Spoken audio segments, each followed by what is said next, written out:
भुजबळांनी वेगळी भूमिका घ्यावी, समता परिषदेच्या बैठकीत कार्यकर्त्यांची मागणी, साम टीव्हीला सूत्रांची माहिती।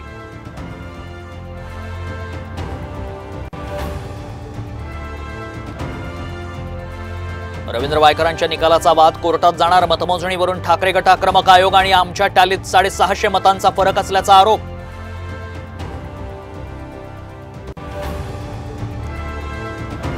विधानसभेच्या पार्श्वभूमीवर महाराष्ट्रात भाजपत मोठे फेरबदल होण्याची शक्यता, भूपेंद्र यादव महाराष्ट्र प्रभारी तर अश्विनी वैष्णव सहप्रभारी।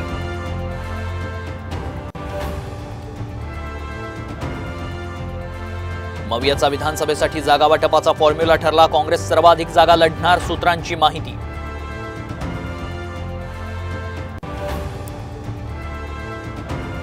त्र्यंबकेश्वर मंदिरात वयोवृद्ध भाविकांना सुरक्षा रक्षकांची मारहाण केल्याचा आरोप, सामच्या बातमीनंतर जिल्हाधिकाऱ्यांनी मागवला संपूर्ण घटनेचा अहवाल, मंदिर समितीचीही केली जाणार चौकशी।